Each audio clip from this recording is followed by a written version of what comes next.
Are you under spiritual covering or a cult? Hey guys, it's John out here on the back deck drinking my beautiful mug of coffee. Tasty, tasty, tasty. It is a gray day today and lovely weather, and I'm thoroughly enjoying being out here on the back deck talking to you guys at this moment. Spiritual covering. You may have heard the term. You may not know what the term is. But spiritual covering has a couple different meanings. The main one that's used is that you put yourself under the direction of a pastor, a minister, or a spiritual leader of some kind.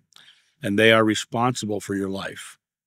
You have become covered by this person who is supposedly closer to God. Spiritual covering. In the Bible, they talk about spiritual covering, but they talk about it being submissive or subjugated to God. And it doesn't have the idea of this minister or pastor. But spiritual covering, in the sense of giving your life up to a pastor, a minister, or a spiritual leader, that literally is the definition of a cult. To give yourself up to a person, and here in the physical with you, someone who is created an authority in themselves to say, I am more spiritual than you, and I am your direct connection to God. I am the person who is in charge of your life and bringing you to God and covering you in my blanket of protection because I am the one who can do that for you. Spiritual covering is a really big example of how people manipulate spirituality for their own gains. Spiritual covering has become one of the most detrimental things to people stepping into their own power because it literally is designed to strip the power away from you. It takes the power away from you personally and gives it to someone else. And now you have become their servant, their subjugant, and you are now in their rule because they are the ones who are responsible for your life in spiritual covering. As I said, biblically, spiritual covering is about subjugation to God and realizing that you are to bow down to God. And even the concept of those things, to me, is antithetical to what Jeshua taught because God is love. And if God is love, are you supposed to be subjugated to love? Are you supposed to be in a position of being ruled over by love? Even the idea of being ruled over. You know? The Father and I are one. The kingdom of heaven is within you.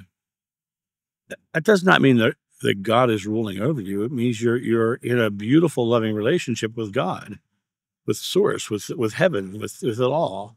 And it's a matter of us coming into the realization that we do not need to be subjugated or covered because we're part of God. We're one with God. Ye are gods.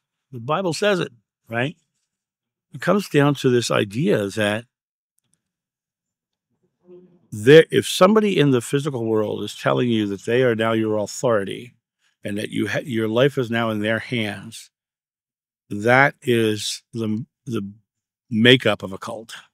That is literally giving your life up to be manipulated in ways, always using fear, because the idea that you can't manage your own life is just fear-based teaching, telling you that you don't have the ability. And so when you look at it from the perspective of why would you give your life up to somebody, it always comes down to fear. And as the Buddha said, the secret to enlightenment is the eradication of fear. And the Bible says, I shall fear no evil, for thou art with me, right? So if that's the case, you never need to be covered. You never need to have someone rule your life for you. You never need to have the spiritual authority of your pastor, minister, priest, or spiritual leader rule your life and tell you what you have to do. You will find story after story of cult leaders who all end up going down in flames and it always ends bad for the person who's in the cult with them. Look at Jim Jones down there, and then the one in California where they all put on their Nike sneakers and poisoned themselves because the comet was coming. Those are all spiritual leaders who took over control of their cult followers' lives and told them what they had to believe, what they're going to believe, and started creating things. Those are the results of being spiritually covered. And you need no cover. You are the cover. You are directly connected to source. You are love, and you have all the power. You always have, always will. And when you step into that power, start to live from that space, you will have the experience of just beautiful, loving world without the fears and anxieties of feeling you can't, where the fears and anxieties of feeling you need to be protected and covered by someone else. You will no longer have those feelings because those feelings will be shown as invalid because you are one with God. You always have been.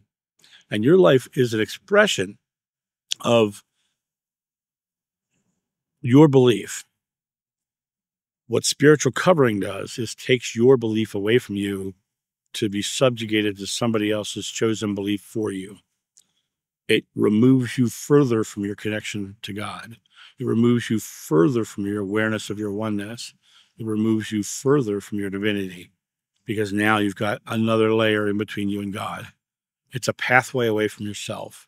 And as the quote said, until you turn your path back to yourself, you never find the doorway. It's a matter of you stepping into that space of doorway, your own personal doorway, your self. Let go of all of the outer expressions saying that you need them. You don't. Everything is within, always has been. And that's my thought on this. You guys have a great day, and I'll talk to you soon. See ya. Bye.